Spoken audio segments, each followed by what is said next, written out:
Zamazenta in Pokemon Go is a long-desired Pokemon for many of us, but most importantly, we have it coming back with the shiny form, and we're going to go over a couple of the placings that it might serve best in Pokemon Go, as well as the counter guide in this video. So welcome to the Trainer Club. Here we go.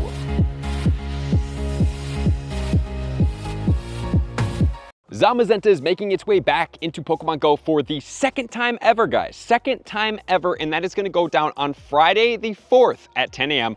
all the way until Monday the 14th at 10 a.m., which it will then switch over in kind of the Halloween rotation Pokemon. But as of right now, we got to focus on the Zamazenta because the shiny is out and it looks incredible. Zacian and Zamazenta shinies are fantastic. Let me know what you guys think in the comments below. Which one do you like better? Do you like them both? I mean, they're both different, but both extremely beautiful. Before we get into everything, in the description of the video, go to discord.gg/thetrainerclub. You can jump into the Discord for totally free, or you can jump into the Patreon, get onto my friends list, do some raiding with us. We've had a lot of fun doing Zacian, and it's time for Zamazenta. So I hope to see you guys there on my friends list. Maybe we can hit best friends and even lucky friends and do a lucky trade at some point. So with that said, guys, Zamazenta is an all fighting type. It's gonna have the same stats as is the Zacian, and it's gonna max out at 4,329. With an attack of 254, a defense of 236, and a stamina of 192. So pretty relatively even keeled Pokemon, nothing that drops too far down, nothing that accelerates too high up. As far as its weaknesses go, it's going to be weak to Fairy, Flying, as well as Psychic for a grand total of 3. And it's going to have 3 resistances, which are going to be Bug, Dark, as well as Rock. As far as its fast moves, it's going to get Quick Attack, Snarl, Metal Claw, and Ice Fang. And then as far as its charge moves, it will be getting Close Combat, Iron Head, Moonblast, as well as Crunch. So this Pokemon gets quite a diverse amount of moves. Unfortunately, this Pokemon does get something like Aura Sphere that could maybe make it accelerate itself as a fighting type attacker. And as far as the 100% IVs, it will be easy for you guys because 2188 and 2735 will be the same exact ones as the Zacian, and this one is also going to be boosted in cloudy weather. Which then leads us, how many trainers is it going to take down this Pokemon? Well, according to Pokebattler, it's going to be 2.14 trainers at level 40 counters. So guys, it's going to be relatively,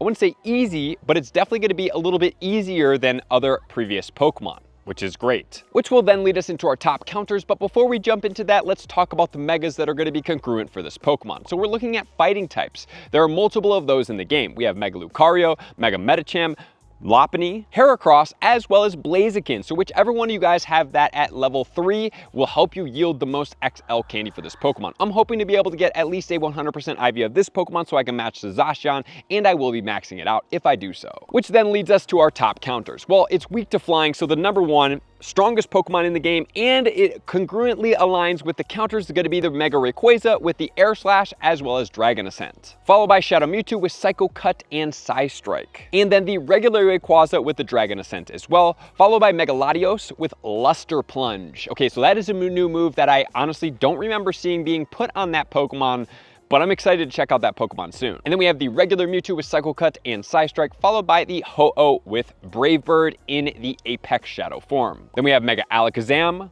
with Psycho Cut as well as Psychic, and then we also have the Mega Gardevoir with the Synchronoise, and Mega Gallade, which is not out yet, and then we have the Mega Salamence with Air Slash. Obviously, if you're going to use a Mega to attack, you're going to use the Mega Rayquaza. I prefer that you guys do use megas that are going to match the typing to get you more XL candy to save you money when you're raiding. And then we have Shadow Rayquaza, followed by the Shadow Moltres with the Sky Attack on that Moltres. That one will require an Elite TM to be able to get that move. Then we have the Aeroblast Plus on the Shadow Apex Lugia. You can also use the regular Lugia as well with the Aeroblast. Not quite as powerful though. And then we have the Tapu Lele with the Nature's Madness that we did check out in the other video when we did compare how strong the Zacian is against the Fairy type attackers in Pokemon Go. And then we have a Duskmane Necrozma with the Sunstrike Steel, followed by the Enamorus with Fly. And then the Brave Bird on the Galarian Articuno, followed by the Aeroblast on the Lugia. And then let's check out Zen Headbutt and Psychic on the Metagross, which you can use. There are some decent budget counters here, but most of them, obviously, as we have talked about, are focused around the Megas as well as the Legendaries. So that's going to be how you take down this Pokemon, and the weather conditions that are going to affect it, well, Cloudy weather is going to boost this Pokemon to level 25. Windy weather will be the most effective condition because it will go after this Pokemon and take it down the best and easiest with flying as well as psychic. So then we're going to transition over into how good is this Pokemon in the game. Well, in the Ultra League, it's going to be ranked 430, and in the Master League, it's going to be ranked 72 with Snarl, Close Combat, and Crunch. Would that mean that this is a Pokemon that I would definitely go after because it's a game-breaking Pokemon? Well, let's check it out in the meta attacker standpoint to see where it fares. When looking at the Zamazenta, the Crown Shield one is obviously stronger than the Hero of Many Battles, assuming that it does get the same moveset, which I don't think it will. So with the Metal Claw and Close Combat, it's at 41.88. So actually, guys, that's a pretty high stat. However, we are going against some pretty strong Pokemon here. We are going against a Mega Lucario, Mega Heracross. We have Shadow Pokemon in here. This Pokemon eventually will be Shadow, but as of right now, it is not. Then we're going to have the Moonblast at 37.66 and the double Steel type move combination at 36.81. So unfortunately for this Pokemon, the only chance that it has to do really well is in the fighting category with some pretty steep competition. Let's see where it does sit. At the top, as always, guys, we're going to have the Mega Mewtwo X. That's not out yet, but Focus Blast on that one, 6101. Then we actually have the Keldeo with Sacred Sword at 51.54, above the Mega Lucario, which is really impressive at 51.31, followed by the Terrakion, Mega Blaziken. Then we have the Urshifu, followed by the Mega Gallade, which is not out yet, with Close Combat at 46.48, which is actually much stronger than I thought it was, followed by the Cobalion.